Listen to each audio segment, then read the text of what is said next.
아침에 주의 인자로 우리를 만족케 하사 우리 평생에 즐겁고 기쁘게 해주시기를 주님께 이 시간 간구드립니다. 오늘 제가 드릴 말씀은 성령의 사역과 불침례, 성령의 사역과 불침례입니다.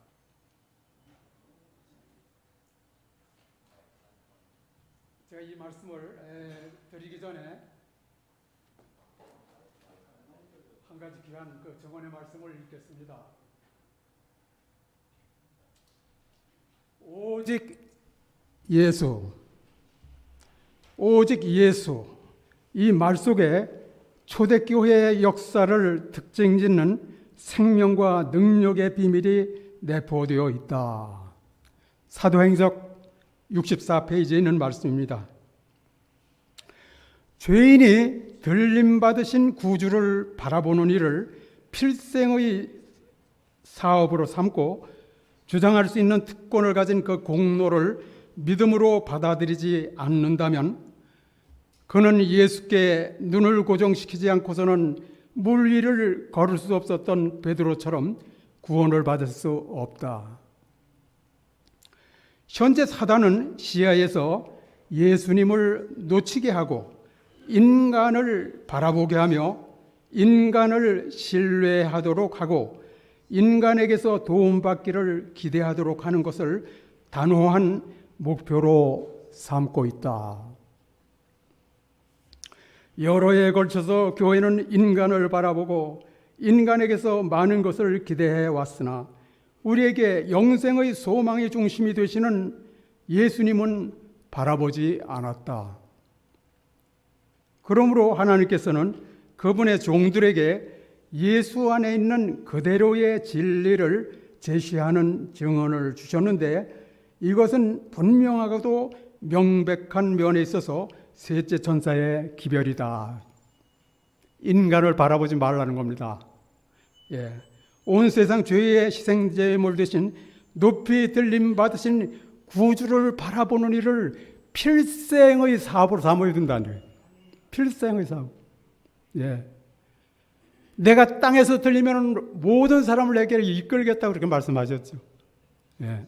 그 예수님을 이 시간 주목하시기 바랍니다. 그는 예수께 눈을 고정시키지 않고서는 물 위를 걸을 수 없었던 베드로처럼 구원을 받을 수 없다 그랬습니다. 명백합니다.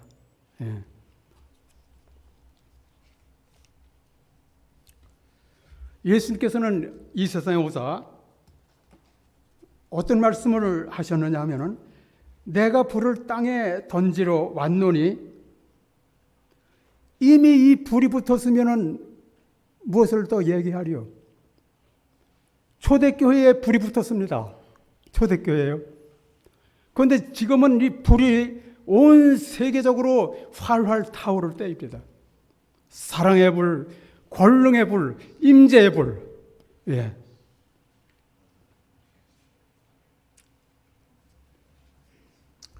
우리는 이 시간에 하늘에서 사단을 내쫓은 그리스도께 마음을 활짝 열어야 됩니다. 그러면 이 지구촌이 그리스도 안에서 우리의 것이 되죠. 하늘과 땅의 모든 곳에가 우리의 것이 되죠. 그리스도 안에서.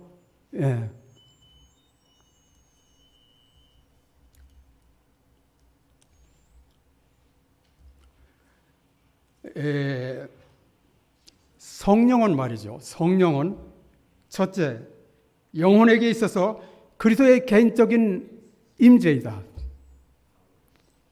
두 번째, 하나님의 생생한 임재이다. 하나님의 생생한 임재. 세 번째는 하나님의 우주적인 임재이다. 성령이요. 우리는 반드시 성령을 받아야 돼요. 그렇지 않으면 우리는 그리스도인이 될 수 없습니다. 구원받을 수 없어요. 그 다음에 성령의 사역은 재창조, 순화, 성화, 하늘 왕자가 되게 하고 하늘 가족의 일원이 되게 한다 이거죠. 성령의 필요를 느끼지 않는 곳마다 네 가지 질병이 있는데 첫째가 뭡니까? 영적 가뭄이 옵니다. 두 번째는 영적 흑암이 옵니다. 세 번째는 영적 타락이 옵니다. 네 번째는 영적 죽음이 옵니다. 우리 성령 받지 않으면 영적으로 죽게 돼요. 그 다음에 성령 받는 결과는 성령에 관한 것을 항상 생각한다 그랬어요. 성령을 받는 결과는 그 성령에 관한 것을 항상 생각한다 그랬어요. 인간에게는 성령이 끊임없이 부어져야 한다. 그렇지 않으면 흑암의 권세에 대항할 아무런 의향도 갖지 못하게 된다.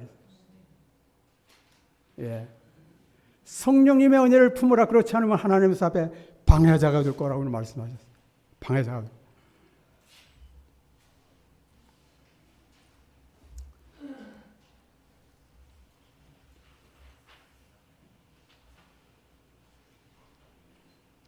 자, 여러분, 우리는 각자가 지금 내 속에 거하는 죄를 갖고 있습니다. 예. 사도 바울은 얘기했죠. 이를 행하는 자가 내가 아니요 내 속에 거하는 죄라 그랬습니다. 여러분, 우리 각자가 말이죠. 한번 생각해 보세요. 시기하고 질투하고 그 다음에 음욕을 품는 자마다 이미 간음, 형제를 미워하는 자마다 이미 살인. 하나님의 거룩한 율법은 마음속을 들여다보는 거울입니다. 이 거울로 마음속을 들여다볼 때에 참 우리는 절망해요. 그죠? 하나님 앞에 절대 갈 수가 없어요. 그래서 그럼 내 속에 있는 죄를 해결하려면 어떻게 해야 됩니까? 친히 나무에 달려 그 몸으로 우리 죄를 담당하신 예수님을 붙들어야 되겠죠. 율법은 우리에게 죄를 드러내고 그리스도께 대한 필요를 느끼게 하며 하나님께 대한 회개와 예수 그리스도에 대한 믿음을 행사함으로 죄사함과 평안을 위해서 주님께 피하게 한다. 굉장히 중요한 말씀입니다. 예. 그래서 우리 그리스도께서는 하늘과 땅 사이에, 하나님과 인간 사이에 당신의 십자가를 세우셨어요. 세 가지 포인트가 있습니다. 첫째는 그리스도께서는 하늘과 땅 사이에, 하나님과 인간 사이에 당신의 십자가를 세우시고 당신의 율법으로 우리에게 죄를 드러내면서 당신의 율법으로 우리에게 죄를 드러내시면서 당신의 성령으로 우리 속에 들어오시는데 성령의 역사는 이루 헤아릴 수 없을 만큼 크다 이거예요. 성령의 역사는 이루 헤아릴 수 없을 만큼 커요.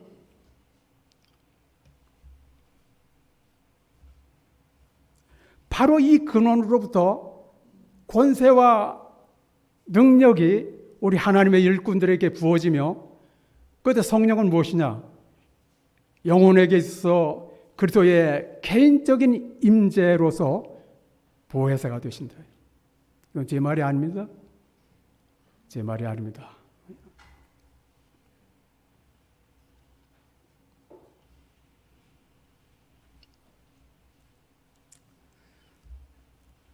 그리스도 안에 거한다는 것은 그 말씀했어요. 시대소망에 성령을 끊임없이 받는 것을 의미한다. 여러분 성령을 끊임없이 받고 계십니까?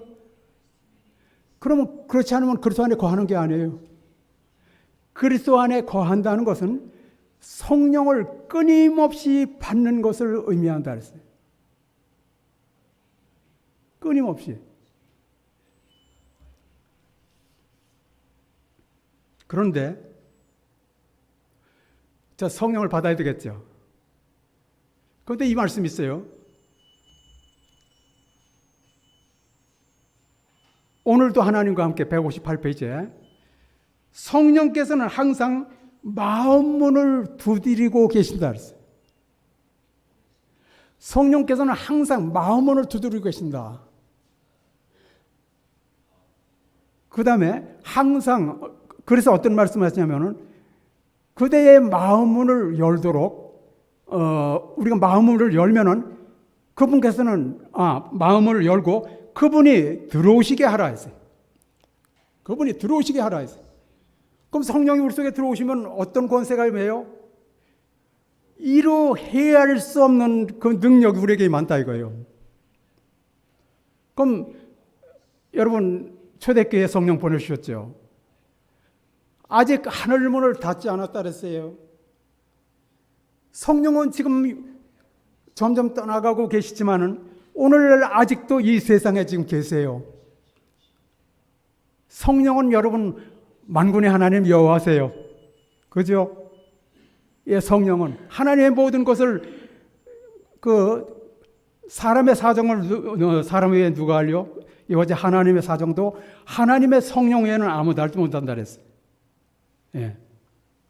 그래서 성령께서는 항상 그대 문에 기다리고 계시며 항상 문을 열어달라고 두드리고 계신다.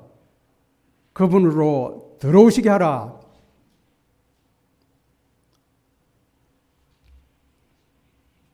그 다음에 그리스도인의 큰 죄는 그리스도께서 들어오시지 않게 마음문을 열지 않는 게 큰 죄라 그랬어요. 마음을 열지 않는 게.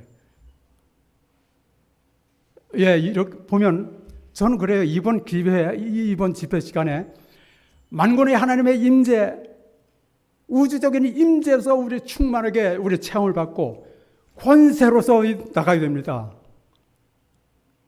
예.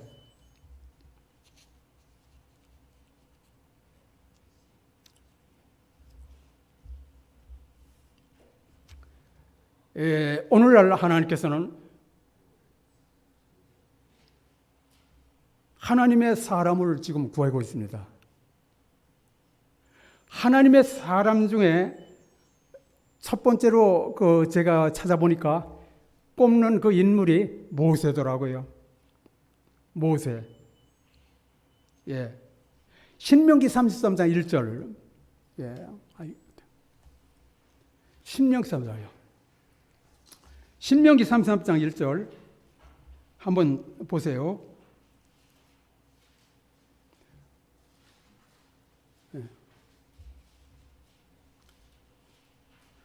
하나님의 사람 모세가 죽기 전에 이스라엘 자손을 위하여 축복함이 이러하니라. 그런 말씀 있죠. 그죠? 모세는 어떤 사람이에요?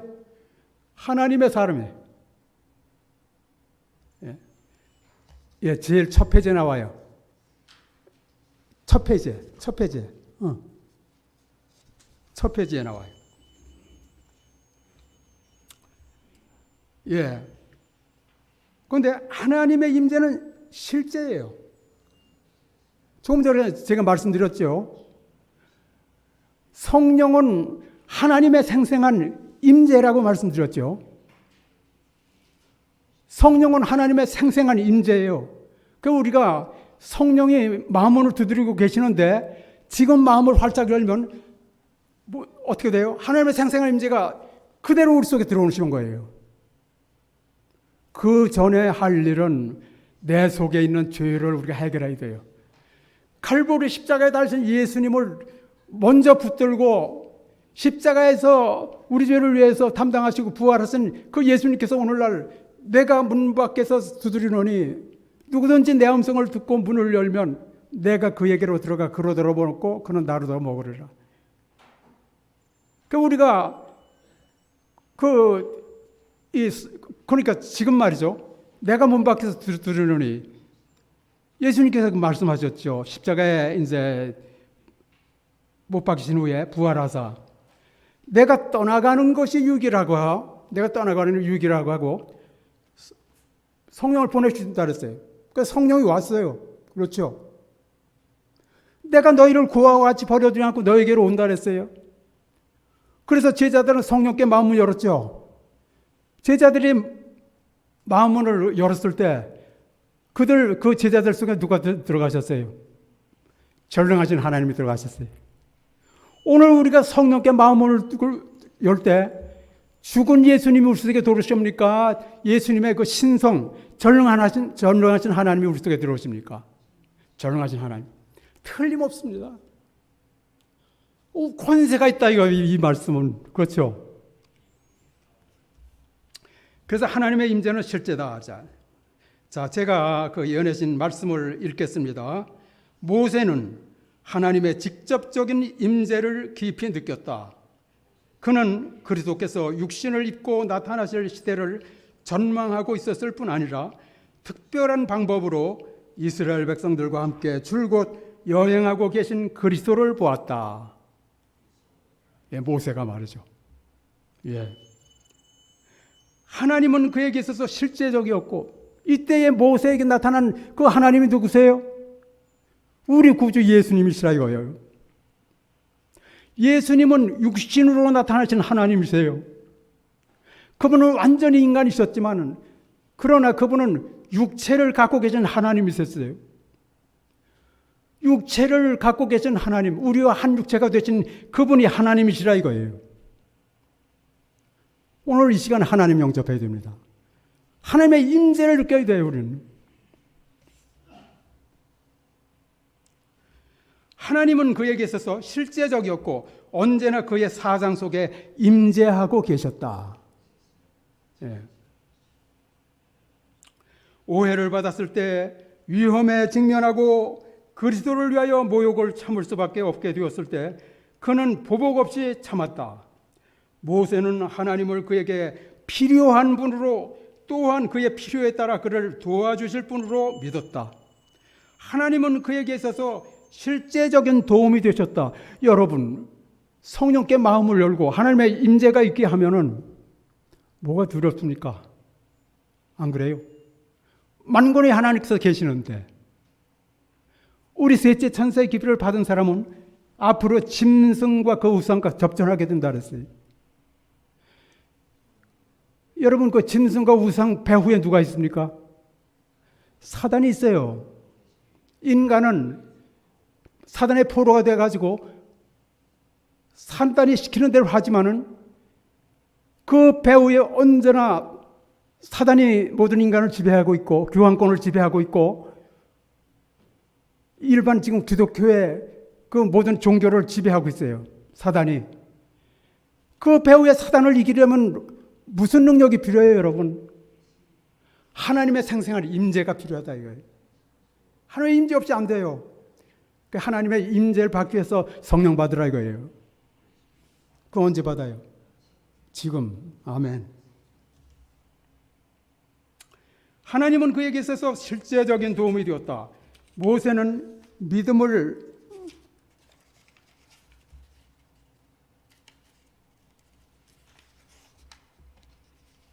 활용해 왔기 때문에 하나님을 완전히 신뢰했다. 그는 도움이 필요했고 그것을 위하여 기도했고 그것을 믿음으로 붙잡았다. 믿음은 신령한 세계에 도달하고 영혼은 본체를 붙잡습니다. 믿음이 꿰뚫고 들어갈 수 있는 곳에 사단이나 인간이 지을 그 장벽이 없어요. 믿음은 바로 예수님의 그 죄사함을 통해서 하나님을 붙잡게 합니다. 그는 도움이 필요했고 그것을 위하여 기도했고 그것을 믿음으로 붙잡았다. 그리고 하나님이 그를 돌보신다는 믿음을 그의 경험이 되게 했다. 셋째 천사의 기별은 경험입니다. 지식이 아니에요. 전혀 다릅니다. 이론이 아닙니다. 모든 이론을 파야 된다 그랬죠.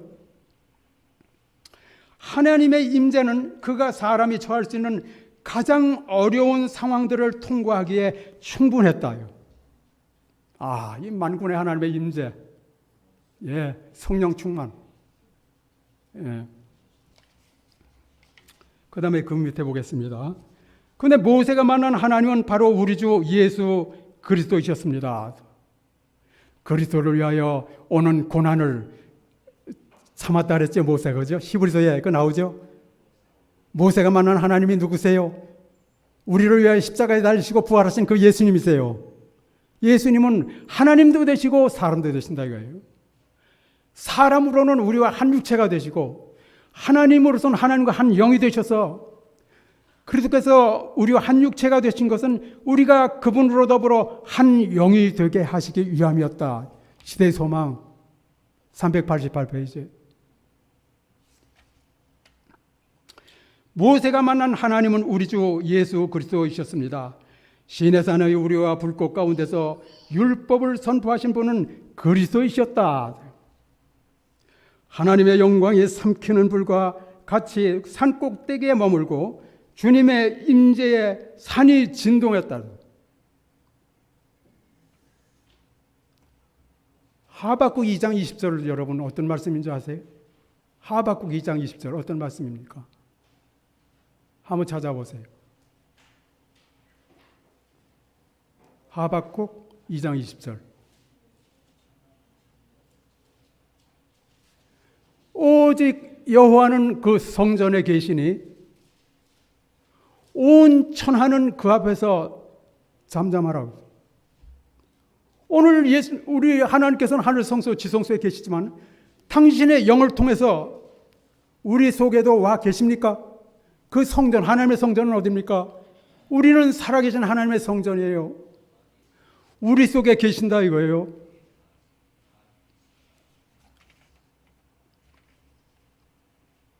예, 우리가 이 사실을 알 때에 정말 너무 감사하지요.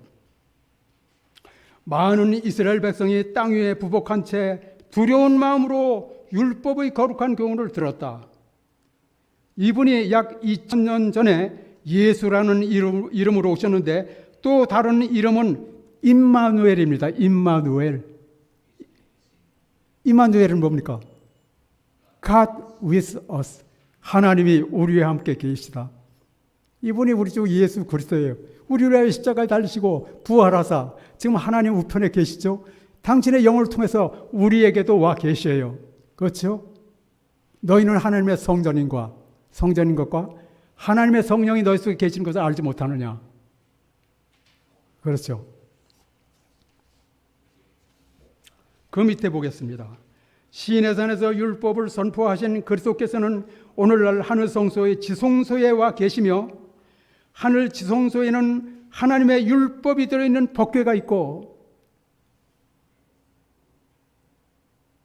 계시록 11장 19절 그 법궤 속에 있는 하나님의 율법 십계명은 오늘날 지구촌에 있는 모든 이들에게 너는 나 외에는 다른 신들을 너에게 있게 말지니라.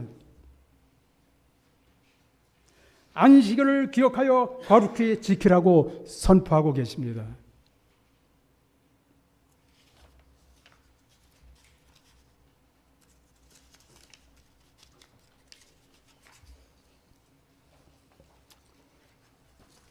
자, 그러므로 한 장 넘기세요. 그러므로 그리스도 안에서 십계명의 율법을 받아들이면은 그리스도 안에서 십계명의 율법을 받아들이면 그 율법의 요구가 마음판에 새겨져서 즐거움으로 다른 신을 섬기지 않게 되고 율법은 그 사랑의 율법이죠, 그죠? 율법은 율법은 그 사랑의 율법이 돼서 거룩히 지키게 되는 것이죠. 여러분 요한일서 5장 3절 말씀 다 아시죠? 하나님을 사랑하는 것은 이것이니 우리가 그의 계명들을 지키는 것이다. 그의 계명들은 무거운 것이 아니다. 왜 무거운 것이 아니에요? 예수님을 영접하면은 누굴 영접하는 거예요? 하나님을 영접하는 거예요. 하나님이 들어와 계시면은 다른 신 섬길 필요가 있어요, 없어요? 만군의 하나님보다 더 큰 능력 가진 그 신이 있어요? 없습니다.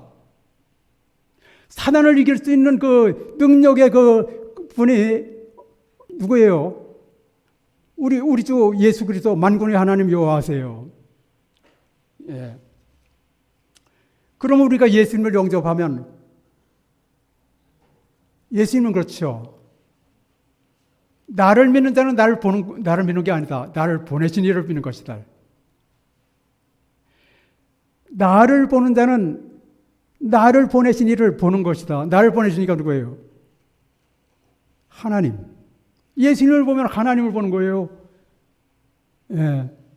그 다음에 나를 영접하는 자는 나를 영접하는 것이 아니고 누굴 영접해요? 나를 보내신 이를 영접하는 것이다. 나를 보내신 이가 누구예요? 하나님이시라 이거예요. 예. 만군의 하나님 여호와께서 우리가 한 육체가 되셨다는 거 여러분 우리 감사해야 됩니다. 끊을 수 없는 줄로 우리를 당신 자신에 연결시켰어요. 하나님께서 타락한 인간을. 그 당신의 율법으로 죄를 드러내시면서 단번에 우리가 마음을 열면 당신의 영을 통해서 만군의 하나님께서 인재하신다 이거예요. 이것이 짐승의 표가 올 때에 우리가 맞을 수 있는 그 유일한 무기입니다. 만군의 하나님 여호와께서 함께 하시니 다윗이 점점 강성하여 가더라. 우리가 그래요 지금. 지금 마지막 때예요. 만군의 하나님의 그 임재로서 우리 무장해야 돼요. 얼마나? 매 순간. 그게 그리스도인이라 그랬어요. 그리스도인은 성령을 끊임없이 받는 것이었어요. 성령은 뭡니까? 만군의 하나님의 임재라 그랬죠. 제가 이걸 경험했어요. 저는 전에는 성령에 대해서 아주 그냥 말만 성령이라고 그랬죠. 직접 그분이 만군의 하나님이 직접 제 속에 들어와서 역사하는 거를 제가 느낀 거는 얼마 안 돼요. 예. 그 후에 말이죠. 너무너무 감사하더라고. 그런데 성령을 받는 사람은 성령만을 생각한다 그랬어요. 그죠? 왜 성령만을 생각해요? 인간은 영으로 지음을 받았기 때문에 성령을 생각하지 않으면 세상 영이 지배하더라고요. 세상에 벌써 틈새 들어와요.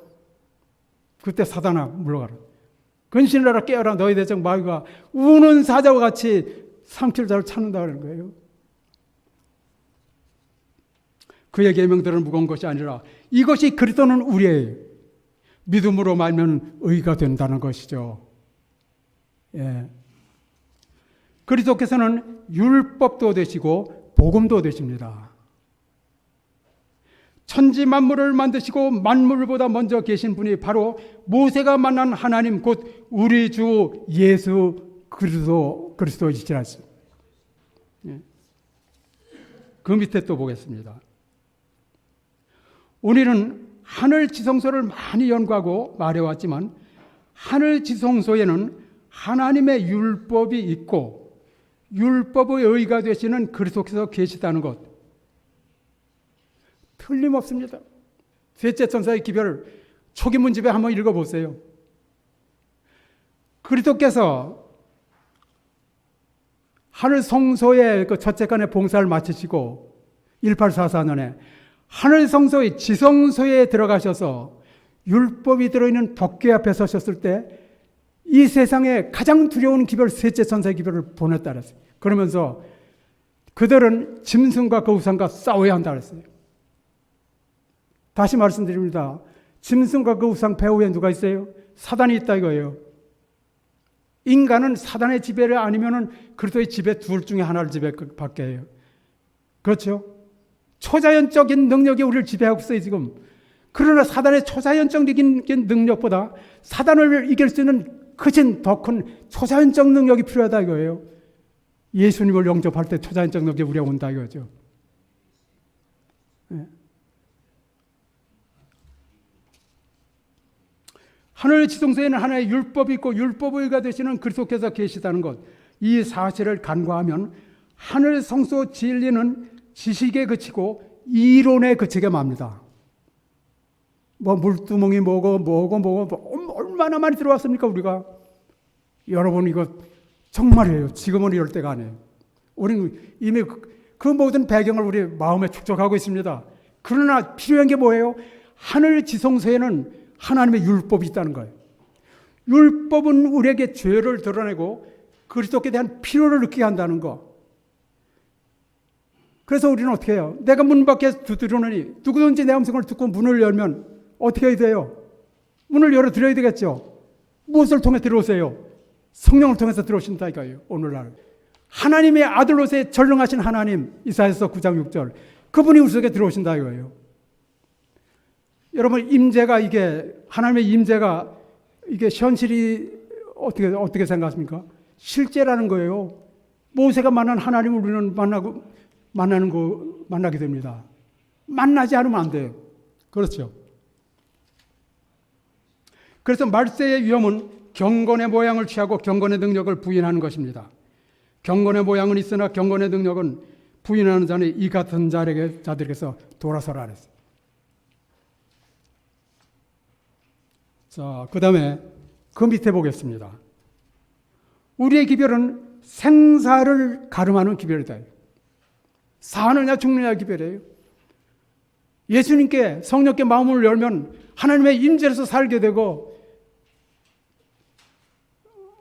좀 전에 말씀드렸죠. 성령께서는 항상 그대 마음 문에서 기다리고 문을 열어달라고 두드리고 계신다. 그분으로 들어오시게 하라. Let him in. 그리스도인의 큰 죄는 마음 문을 열고 예수님을 영접하지 않는 게 큰 죄다. 예. 그러니까 우리의 기별은 생사를 가름하는 기별입니다. 그래서 모든 이론을 파하며 하나님 아는 것을 대적하여 높아진 것을 다 파하고 모든 생각을 사로잡아 그리스도에게 복종케 하니 너희의 복종이 온전히 될 때에 모든 복종치 않는 것을 벌하려고 예비하는 중에 있노라. 예. 한 장 넘깁시다. 하늘 지성소에서는 하나님의 율법의 요구와 복음의 능력이 존재하며, 하늘 지성소에는 율법의 요구와 복음의 능력이 존재해요. 율법의 요구는 뭡니까? 완전한 순종, 완전한 의를 요구합니다. 그런데 그 옆에 복음의 능력 예수님께서 계시죠. 그럼 예수님은 어때요? 그 율법의 완전한 순종, 완전한 의를 이루시고 생각으로조차 죄를 범치 않았다. 이것이 그리스도의 의예요. 그렇죠. 그럼 그 예수님은 그 자체가 뭘 통해서 우리 속에 들어오세요? 성령을 통해서 들어오신다고 해요. 완전한 순종, 완전한 의를 이루시고 생각으로조차 죄를 범치 않는 그 예수님을 우리가 영접할 때 우리는 어떻게 됩니까? 완전한 순종, 완전한 의를 이루고 생각으로조차 죄를 범치 않게 된다. 아멘입니까? 예. 우리는 이 기별을 전해야 돼요. 명백하게 돼요. 생사를 가름하는 기별.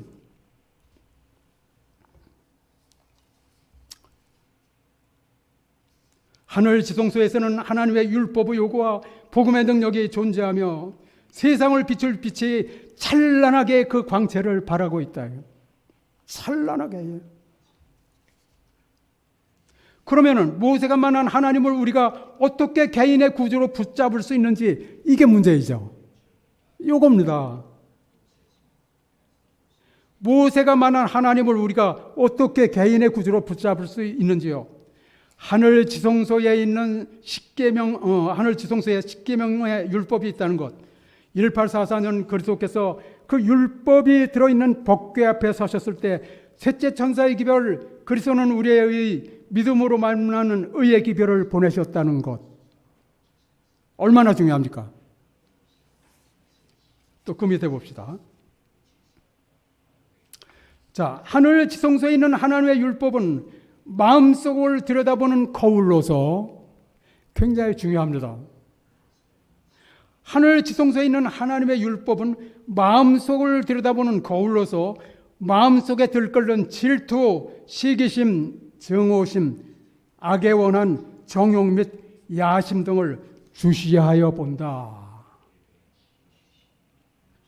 이러한 악의 씨들은 뜻은 있으나 기회가 없어 행동으로 나타나지 않을 뿐 언제든지 기회만 있으면 행동으로 옮겨질 것이다. 여러분, 저는 이 말씀을 제 심령에 비춰서 생각해 봤습니다.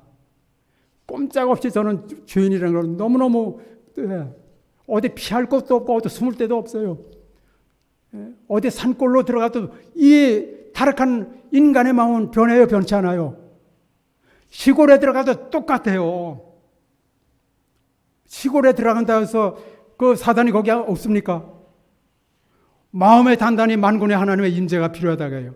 성령의 충만함, 그 소망의 충만함, 임재의 충만함, 권능의 충만함. 하나님께 감사합시다.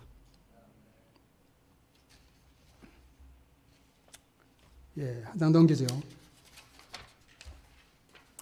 이렇게 해서 하나님의 율법은 우리에게 죄를 드러내고 그리스도께 대한 우리의 필요를 느끼게 한다는 것. 이것은 가리포분 기별 1권 234페이지에 있는 말씀입니다. 이게 포인트입니다. 굉장히 중요해요. 하나님의 율법은 우리가 죄를 드러내고 그리스도에 대한 우리의 필요를 느끼게 하며 내가 문 밖에서 두드러니 마음을 열면 성령을 통해서 성령이 들어오시죠. 성령은 뭐예요? 만군의 하나님의 임재.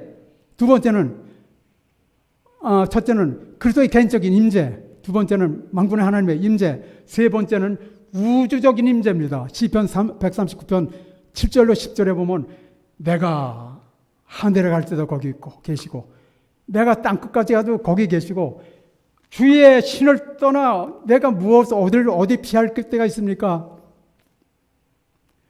그래서 예수님은 돌아가시고 이제 오순절 성령을 보내주신 후에 내가 너희를 고아와 같이 버리지 않고 온다고 하셨는데 그리스도 안에 거한다는 것은 성령을 끊임없이 받는 것을 의미하고 이 자리에 예수님이 와 계십니까? 예수님이 와 계십니다. 만군의 하나님 여호와께서 함께 계십니다. 이제 성령을 받아들이면 3대 권세가 우리 속에 들어오십니다. 너무너무 감사해요. 그래서 그리스도께서는 율법의 욕에 완전한 순종. 그렇죠. 율법은 그리스도께 향하고 그리스도는 다시 율법으로 향하게 합니다. The law points to Christ. Christ points to the law. 그래서 그리스도께서는 율법의 요구에 완전한 순종, 완전한 의를 주시고 생각으로조차 죄를 범치 않았다는 것. 그리스도께서는 당신의 율법으로 우리에게 죄를 드러내시고 당신의 성령으로 우리 속으로 들어오시는데 성령의 역사는 이루 헤아릴 수 없을 만큼 크다. 바로 이 근원으로부터 권세와 능력이 하나님의 사역자에게 부어진다. 그리고 성령은 영혼에게 있어서 그리스도의 개인적인 임재로서 보혜사가 되신다. 다시 말씀드립니다. 성령은 영혼에게 있어서 그리스도의 개인적인 임재다. 꼭 기억해 두시기 바랍니다. 다음에 성령은 하나님의 생생한 임재이다. 그 다음에 성령은 하나님의 우주적인 임재이다. 다음 넘기시기 바랍니다.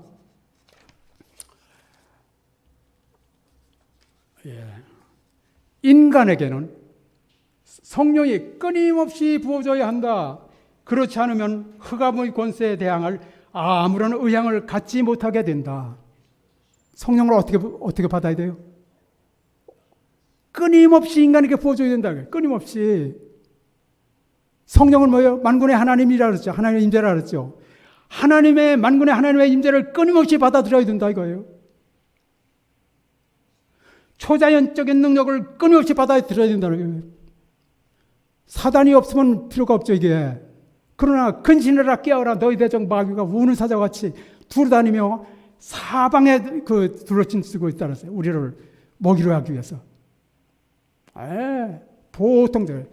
그러나 만군의 하나님 여호와 우리 주 예수 그리스도 앞에서는 예수님의 십자가로서 이미 그는 멸망당한 존재예요. 십자가 예수님께서 달리셨을 때 사단의 죽음을 알리는 종소리가 울렸다 이거예요. 우주적으로. 우리 그리스도 안에 있을 때는 문제가 없습니다. 그러나 그리스도께 눈을 돌릴 때 문제가 일어나요. 빠져요. 베드로처럼. 구원 없습니다. 무엇 때문에 끊임없이 성령이 부어져야 하는가요? 성령은 영혼에게 있어서 그리스도의 개인적인 임재로서 보혜사가 되시며, 사단이 가장 두려워하는 것은 주님의 몸된 교회의 모든 성도들에게 그리스도의 개인적 임재로서 성령이 부어지는 것입니다. 이것을 사단이 제일 두려워하는 거예요.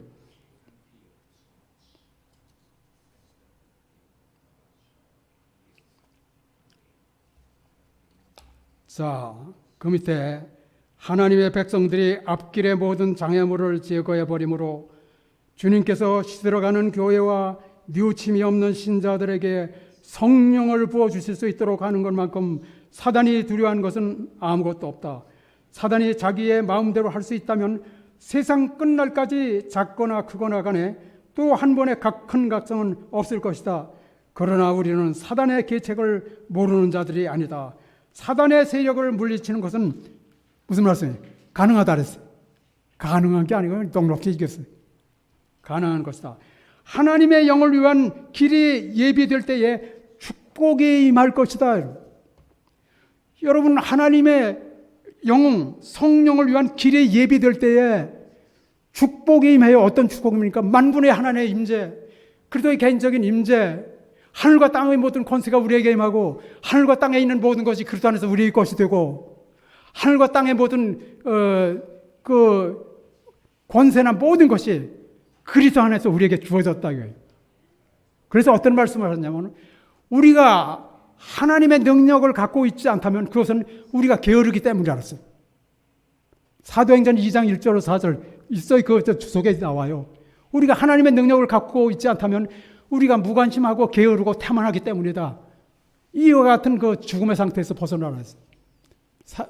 사도행전 2장 1절 4절 그 주석에 여러분 한번 보십시오. 자,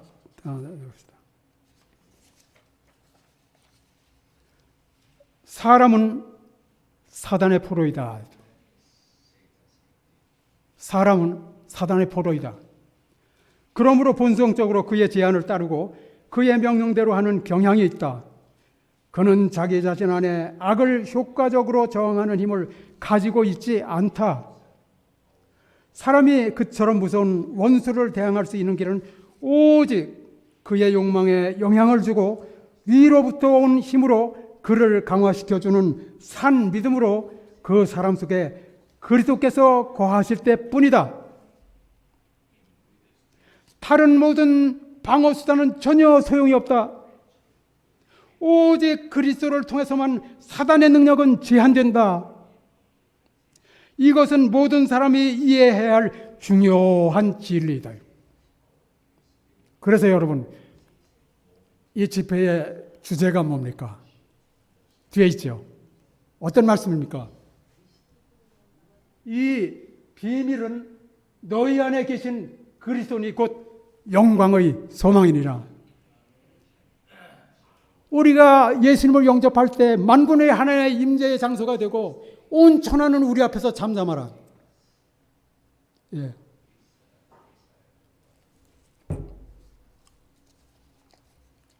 얼마나 큰 영광이 우리에게 올까요?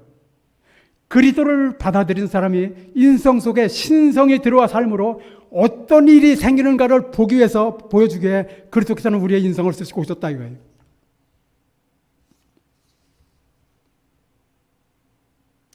여러분, 성령은 그리스도의 개인적인 임재로서 보혜사가 되신다는 것을 잊지 마십시오. 잊어서는 안 됩니다. 예. 그 다음에 말이죠. 가르포금 기별 1권 121페이지에 있는 말씀인데, 옛날의 기수들 곧 고대의 신앙의 선구자들은 기도로서 하나님과 씨름한다는 것과 성령의 부어주심을 받는다는 의미가 무엇임을 잘 알았다. 그러나 이런 사람들이 활동 무대에서 점점 사라지고 있으며 누가 올라와서 저들의 뒤를 이을 것인가? 현재 성장하고 있는 세대들의 상태는 어떠한가? 저들은 하나님께 대하여 진정으로 회개하였는가? 우리는 하늘 성소에서 진행되고 있는 사업에 대하여 각성하고 있는가? 아니면 우리 자신이 일 깨기 이전에 교회에 어떤 강력한 능력이 임하기를 기다리고 있는가? 혹시 우리들은 교회 전체가 부흥하게 되기를 바라고 있는가? 그러한 때는 결코 오지 않을 것이다. 여러분, 제가 생각할 때 우리 한번 생각해 보십시오. 예수님께서는 12제자를 통해서 세상을 완전히 흔들어 놨어요. 죄송하지만 여기 몇 분입니까? 12명은 넘어요. 오늘 저는 여러분께 탄원합니다. 마음문을 성령께 여시고 만군의 하나님의 임재 장소로 여러분 쉬지 않고 끊임없이 성령만 생각하면서 원래 이 인간은 영으로 자음을 받았기 때문에 육은 무익하다 했어요. 육은 사단의 영이에요.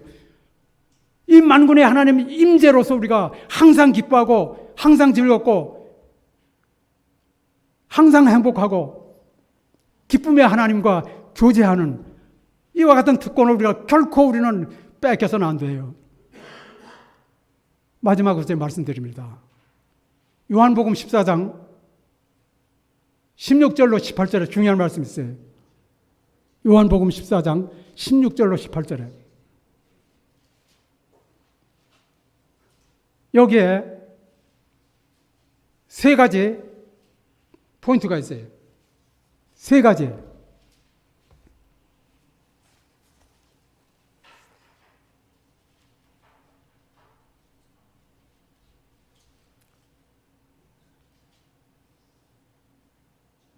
자, 요한복음 14장 16절로부터 읽습니다. 내가 아버지께 구하겠으니 그가 또 다른 보혜사를 너희에게 주사 영원토록 너희와 함께 있게 하시니. 여기 어떤 말씀이 나와요? 영원토록. 영원토록. 내가 보혜사를 보낼 텐데 너희에게 주사 영원토록 너희와 함께 있게 하시니. 그 다음에 저는 진리의 영이라 세상은 능히 저를 받지 못하나니 이는 저를 보지도 못하고 알지도 못함이라. 그러나 너희는 저를 아나니 저는 너희와 함께.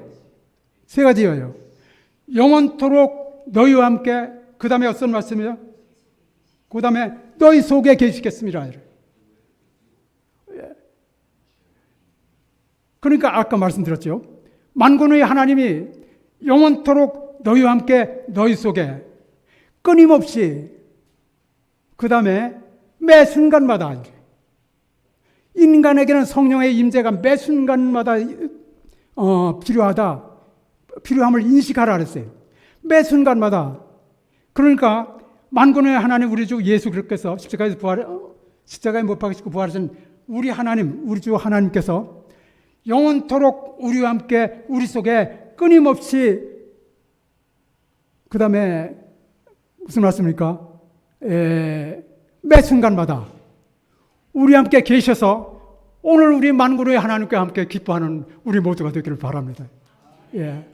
주님께 영광을 돌리면서 오늘 이 시간 말씀을 마치겠습니다.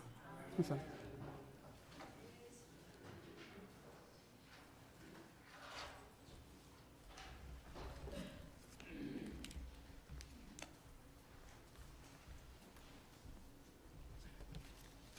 다 함께 일어나셔서 찬미하겠습니다. 찬미 219장입니다. 219장입니다. 찬미 후에 목사님께서 기도해 주시고 마치도록 하겠습니다. 219장입니다. 219장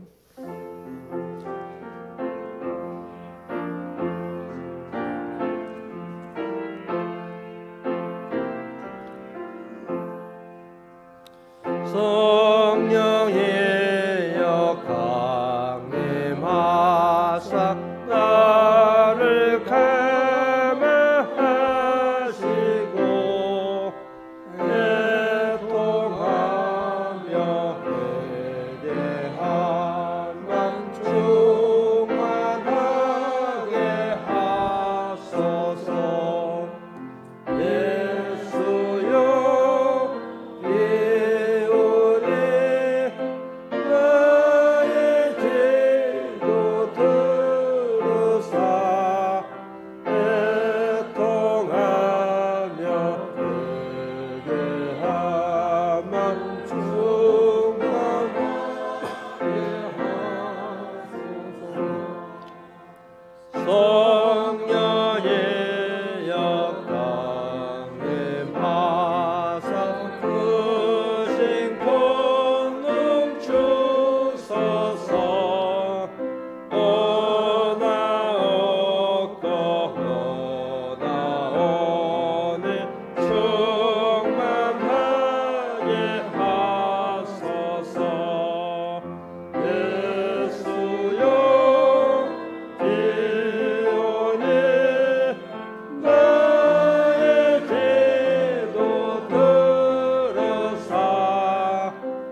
다 함께 기도하시겠습니다. 하늘에 계신 감사하신 저희들의 아버지, 성령을 이 땅에 보내주신 주님의 사랑을 이 시간 감사드립니다.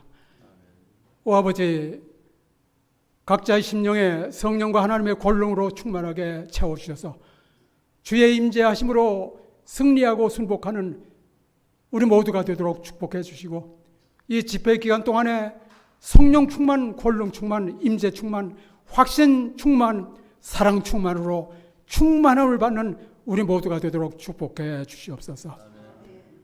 또 집회 기간 동안 이 사방을 주님께서 지켜주시고, 두고 온 우리 가족들 가정을 지켜주시고, 전 세계에 있는 주의 자녀들을 지켜주시고, 성령으로 충만하게 채워주셔서 주의 사업을 속히 마칠 수 있도록 권세와 능력으로 주님께서 힘을 주시옵소서. 우리의 모든 허물과 죄를 용서해 주시옵소서. 우리 모두를 그리스도의 의로 인도해 주시고 여호와의 영광으로 호위해 주시옵소서. 예수님 이름으로 간절히 기도드리옵나이다.